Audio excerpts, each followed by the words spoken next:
Baik, Bismillah. Assalamualaikum warahmatullahi wabarakatuh. Waalaikumsalam. Berangkat kami dari kelompok 4. Di sini kami akan mempresentasikan berkaitan dengan tugas UTS dari mata kuliah kriptografi dan stenografi.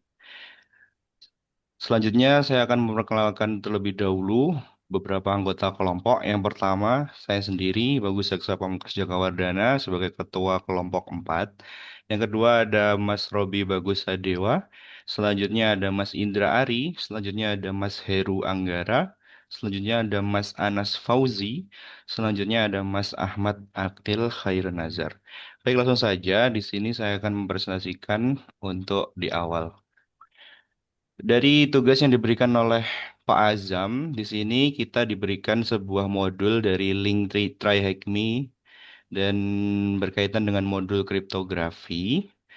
Kemudian tasknya adalah create a report and demonstrate your finding using a YouTube video with your teammates. Jadi kita disuruh untuk membuat report atau sebuah rangkuman laporan berkaitan dengan modul yang sudah diberikan dari Pak Azam. Kemudian ada beberapa permasalahan. Yang pertama, dari semua modul, totalnya ada 3 yang sudah ada di dalam link tersebut. Ada 2 modul yang premium dan harus berbayar. Dan kelompok kami sepakat untuk tidak menyanggupi. Jadi, dari 2 topik pembahasan dalam link tersebut, yaitu hashing dan GTR atau John the Ripper, itu kami akan mengambil dari sumber lain. Di sini sudah saya cantumkan alternatif modulnya. Untuk hashing saya ambil dari idura.eu. Untuk GTR saya ambil langsung dari github.com, eh dari GTR-nya langsung. Baik, langsung saja masuk ke dalam materi. Sebagaimana sudah kita ketahui, dalam era digital saat ini, internet itu digunakan untuk berbagai tujuan. Mulai dari aktivitas ringan seperti bermain game, hingga transaksi kritis seperti perbankan online, dan keamanan komunikasi dan data menjadi prioritas utama tentunya. Dan kriptografi berperan sebagai fondasi keamanan tersebut.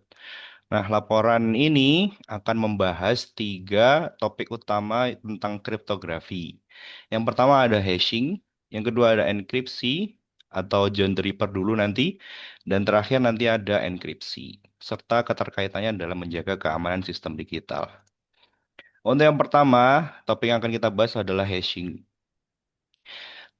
Masuk ke dalam apa itu hashing? Yaitu hashing adalah proses konversi data input seperti pesan, file, atau kata sandi menjadi suatu nilai tetap dengan panjang tertentu yang disebut hash atau message digest.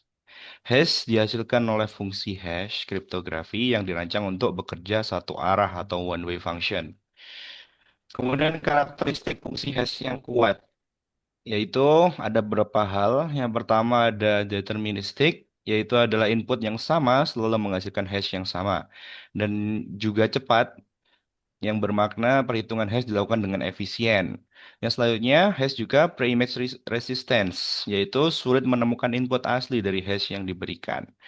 Selanjutnya, karakteristik selanjutnya adalah collision resistant, yaitu sulit menemukan 2 input berbeda yang menghasilkan hash yang sama. Selanjutnya dan terakhir avalanche effect, yaitu perubahan kecil pada input mengakibatkan perubahan besar pada hash. Dan algoritma hash yang populer di sini sudah saya rangkum.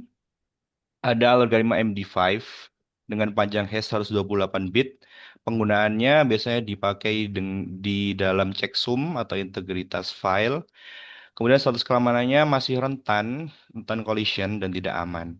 Dan ada juga algoritma SHA 1 dengan panjang hash 160 bit dengan penggunaan sertifikat digital yang sudah lama dan masih tidak direkomendasikan karena keamanannya.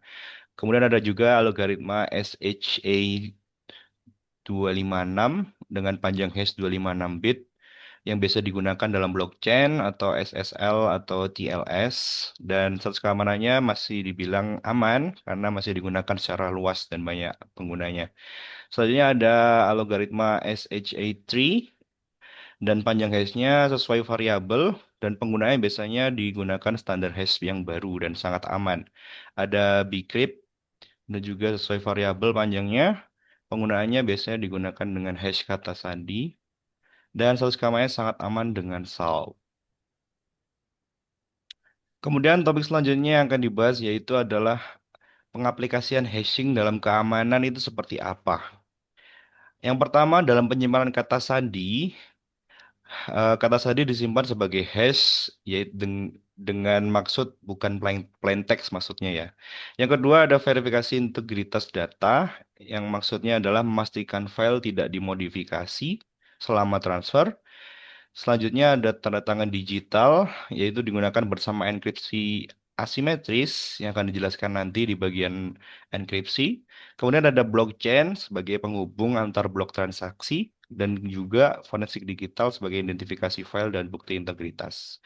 Nah, baik selanjutnya akan dijelaskan oleh Mas Robi berkaitan dengan topik John the Ripper.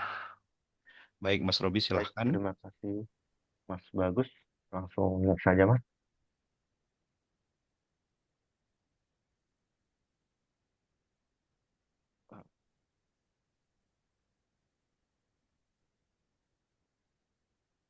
Oke, itu kebalik Mas. Maju lagi. Oke, slide ini akan membahas tentang John the Ripper atau saya akan sebut dengan GDR. GDR adalah tools open source yang digunakan untuk menguji kekuatan password dengan cara mencoba memecahkan hash menjadi teks aslinya. Namun perlu ditekankan, GDR ini bukan untuk hacking ilegal, melainkan digunakan dalam audit keamanan, pentest, dan edukasi keamanan password. Boleh di next, Mas? Oke, GDR mendukung beberapa metode serangan password. Yang pertama adalah dictionary attack, yaitu mencoba password dari daftar kata atau kamus yang biasa sering digunakan. Lalu ada brute force attack, yang mencoba semua kombinasi karakter secara bertahap. Lalu ada rainbow table attack, yang menggunakan table hash yang sudah dihitung sebelumnya. Dan yang terakhir ada hybrid attack, yaitu kombinasi kamus dengan variasi angka atau simbol. Kelebihan utama GTR adalah kemampuannya mendukung ratusan format hash. Beberapa di antaranya adalah MD5, SAA1, SA256, serta algoritma modern seperti Bcrypt, Scrypt, dan Argon 2. Selain itu, GTR juga bisa digunakan untuk hash dari sistem operasi, database, hingga aplikasi web seperti WordPress dan MySQL. Boleh di next, Mas? Dalam dunia keamanan, GTR sering digunakan untuk pentest dan audit keamanan password. Tools ini membantu organisasi mengetahui apakah kebijakan password mereka sudah cukup kuat. Selain itu, GTR juga digunakan dalam forensik digital, misalnya untuk pemulihan password dengan izin resmi, serta sebagai media edukasi keamanan cyber. Boleh dilanjut, Mas? Oke, di slide ini akan ditunjukkan contoh perintah dasar penggunaan GTR. Misalnya, untuk memecahkan hash MD5 atau menggunakan wordlist agar proses cracking lebih efisien. Contoh lainnya adalah cracking hash Linux dari file /etc/shadow. Dari sini bisa kita lihat bahwa GTR sangat fleksibel, tapi juga menunjukkan pentingnya penggunaan hashing yang kuat dan password yang kompleks tentunya. Setelah ini akan dilanjutkan oleh Mas Indra. Baik, terima kasih. Nah, di sini saya coba akan menerangkan terkait enkripsi. Di sini ada latar belakangnya terkait kripto kosong, enkripsi kripto 101, yaitu membahas mengapa kriptografi penting untuk keamanan dan CTF capture deploy, dua kelas utama kriptografi dan penggunaannya, algoritma RSA, metode pertukaran kunci, serta ancaman masa depan dari komputer kuantum. Kemudian mengapa sih kita memilih enkripsi itu penting gitu. Kriptografi melindungi kerahasiaan, memastikan integritas dan keaslian data, melindungi data sensitif, seperti login transaksi bank atau SSH, verifikasi identifikasi, sertifikasi untuk situs web yang dikenal sebagai TLS, gitu. Kepatuhan regulasi PCI DSS atau kartu pembayaran, GDPR, data pribadi, atau di Indonesia itu ada PDP ya, pelindungan data pribadi gitu. Kemudian kehidupan sehari-hari, hampir semua koneksi digital dienkripsi. Peringatan, jangan enkripsi password, gunakan hashing, gitu. Ada yang tadi MD5 gitu ya, yang sebelum dibahas. Untuk glosarium istilah kunci, ada plain text itu data sebelum enkripsi, teks, file, atau foto, atau yang bisa disebut ya plain text ya, atau raw text nih. Ciphertext, hasil enkripsi, data terenkripsi. Cipher itu metode enkripsi atau dekripsi. Contohnya AES atau RSA. Key, informasi untuk deskripsi ciphertext, passphrase, seperti password, melindungi key. Encoding, itu bukan enkripsi, hanya representasi data. Misalnya itu base 64, encode base 64. Kemudian dua jenis enkripsi utama. Enkripsi simetris, satu kunci untuk enkripsi dan dekripsi, cepat, key lebih kecil atau 128 atau 256 bit. Contohnya AES yang modern sekarang itu, yang DES itu yang teknologi lama. Kemudian ada jenis enkripsi asimetris, ya, sepasang key, ada public key enkripsi dan private key dekripsinya untuk dekripsi. Ini cenderung lambat, key-nya lebih besar yaitu 2048 sampai 4096 bit. Contohnya RSA elliptic curve cryptography. Untuk basis keamanannya, masalah matematika yang sangat sulit. Kemudian akan dilanjutkan ke Mas. Silahkan. Oke, terima kasih Mas Indra sebelumnya. Di sini saya akan menjelaskan mengenai matematika dasar yaitu operator modulo. Simbolnya seperti persentase dengan contoh 25 modulo 5 sama dengan 0. Lalu ada 23 modulo 6 sama dengan 5. Dari situ kita melihat bahwa 25 modulo 5 tidak ada sisa bagi dan 23 modulo 6 dengan sisa bagi 5. Dengan artian operator modulo ini adalah sisa bagi dari hasil operator tersebut. Sifatnya penting, tidak reversible atau terbalik. Lalu juga ada misalnya X modulo 5 sama dengan 4 itu mempunyai solusi tak terhingga yang akan valid. Praktik ini biasa digunakan menggunakan Python untuk hitungan modulo bilangan besar. Bisa juga di bahasa pemrograman lain seperti mungkin JavaScript.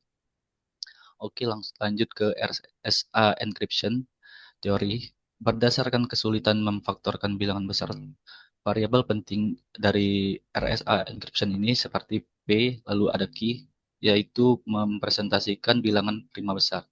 Lalu ada variabel N, yaitu hasil dari perhitungan P dan juga key, modulus bagian public key. Lalu ada variabel E yang mendefinisikan public exponent. Lalu ada variabel D, definisikan private exponent, lalu ada variabel M, yaitu mendefinisikan plain text, lalu ada variabel C atau C mendefinisikan ciphertext. Lanjut, please. RSA encryption ada CTF dan tools plus contoh soalnya. Di sini diberikan parameter seperti berikut. Variabel P dengan nilai 4391, lalu ada variabel key dengan nilai 6659, lalu ada variabel E dengan public exponent yaitu dengan 65537. Lalu ada variabel C, ciphertext sama dengan 123456778. Tugasnya di sini kita akan diharuskan menghitung berapa nilai dari variabel n-nya. Jawabannya dengan rumus n sama dengan P kali Q dengan nilai P adalah 4391 dikali dengan nilai Q 6659.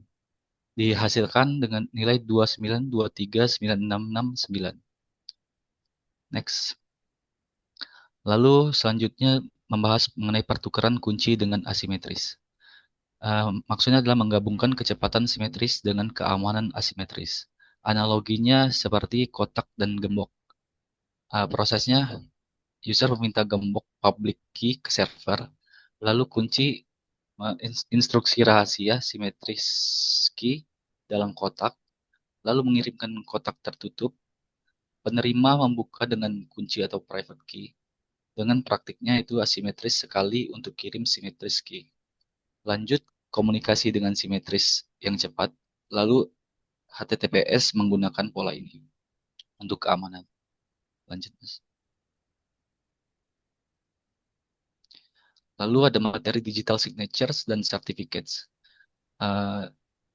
Digital signature atau tanda tangan digital memiliki beberapa poin, yaitu dibuat dengan private key, penandatanganan, lalu diverifikasi dengan public key, lalu kita membuktikan keasliannya dan integritas dokumen, dan nilai hukumnya sendiri sama dengan tanda tangan fisik. Lalu sertifikat digital atau digital certificates, kartu identitas untuk public key. Rantai kepercayaannya dengan menggunakan root CA, intermediate CA, lalu sertifikat situs. Browser percaya, sertifikat karena percaya root CA. Contohnya menggunakan Let's Encrypt yang gratis, ada juga Cloudflare. Oke, selanjutnya akan dilanjutkan oleh Mas Anas. Silakan. Ya, terima kasih. Selanjutnya adalah SSH authentication dengan kunci. Cara kerjanya adalah SSH keygen dibuat key pair RSA. Nah, ini dibuat di server berupa public key, kemudian private key di client dengan permission 600. Ini loginnya tanpa password. Terus keamanannya, private key bisa dilindungi passphrase. Passphrase tidak dikirim, hanya buka key lokal. Kemudian GTR bisa crack passphrase. Kemudian private key atau password tidak boleh dibagikan. Nah, manfaat lainnya adalah bisa upgrade reverse shell lebih stabil, kemudian backdoor dengan tambah public ke authorized key. Next. DV Hellman Key Exchange, menukar kunci simetris tanpa mengirim kunci itu sendiri. Prinsipnya, Alice dan Bob punya rahasia pribadi, yaitu rahasianya A dan B. Kemudian ada material publik C. Pertukaran Alice kirim AC, Bob kirim BC. Hasil akhirnya keduanya dapat ABC dengan kunci simetris yang sama. Asumsinya gabungan rahasia plus material sulit dipisahkan. Adapun urutan penggabungan tidak penting. Secara keamanan sering dipasangkan dengan RSA untuk autentikasi. Next. Selanjutnya adalah PGP, GPG, dan AES. PGP, GPG adalah, kalau PGP itu standar, adapun GPG itu implementasi dari open source. Untuk enkripsi file, biasanya untuk tanda tangan digital. Private key bisa dipakai passphrase, crackable dengan GPG to John plus GTR. AES, Advanced Encryption Standard, pengganti DES, yaitu key pendek dan vulnar berisiko. Kemudian enkripsi simetris blok data, key-nya 128 bit, mungkin aman kuantum, masih mungkin aman ya, belum aman banget. Kemudian 256 bit itu lebih aman. Mungkin untuk selanjutnya bisa akan disampaikan oleh Mas Ahmad Akil. Pada Mas Ahmad Akil, silakan. Terima kasih. Di sini ada tabel yang menunjukkan tingkat kerentanan algoritma kriptografi terhadap serangan komputer kuantum. Di sini ada algoritma RSA dan ECC yang di sini sangat rentan karena dapat dibacakan dengan cepat oleh komputer kuantum itu sendiri. Terus ada algoritma AES 128 yang keamanannya rentan. Terus ada AES 256 yang relatif tahan karena ukuran kuncinya cukup besar meski ada ancaman dari komputer kuantum itu sendiri. Selanjutnya ada algoritma triple DES yang rentan karena sudah lemah dan makin tidak aman pada era kuantum ini. Selanjutnya, kemudian di sini ada ancaman komputer kuantum. Nah, penyebab ancamannya bahwa komputer kuantum ini dapat memecahkan RSA dan ECC jauh lebih cepat dibandingkan komputer biasa dan sangat efisien. Kemudian algoritma atau rekomendasi saat ini yang bisa digunakan ada RSE 3072 atau lebih besar ada AES 256 untuk simetris yang masih relatif aman. Kemudian NAIST yang sedang komodisi algoritma tahap kuantum. Selanjutnya, di sini ada kesimpulan utama, ada tiga pilar kriptografi praktis, ada simetris, contohnya ada AES yang cepat untuk data yang besar juga penggunaannya. Kemudian asimetris, contohnya RSA, penggunanya aman untuk pertukaran kunci dan tanda tangan. Kemudian ada hybrid, yaitu kombinasi menggabungkan antara AES dan RSA untuk efisiensi dan keamanannya. Kemudian aplikasi penting untuk implementasinya ada HTTPS, yaitu penggabungan dari RSA dan AES, plus sertifikat, ada SSH key, penggunaan dari RSA key, ada PGP, dan GPG untuk email dan file encryption. Nah, untuk tantangan di masa depan, komputer kuantum akan mengancam RSA dan ACC. Nah, perlu adanya transisi atau migrasi ke post quantum cryptography. Selanjutnya, selanjutnya, next, mungkin itu saja. Selanjutnya akan dikembalikan oleh Mas Bagus Saksa. Baik, terima kasih semuanya teman-teman yang sudah merealisasikan. Mungkin cukup sekian yang bisa kami sampaikan dari kelompok 4. Saya Bagus Saksa mewakili dari kelompok 4 mengucapkan terima kasih kepada Pak Azam telah membimbing kami dan juga mohon maaf apabila materi dalam presentasi dalam report kami apabila ada kurangnya kami ucapkan mohon maaf. Sekali lagi kami cukupkan sekian. Kami dari kelompok 4 mohon izin pamit undur diri. Wassalamualaikum warahmatullahi wabarakatuh. Waalaikumsalam.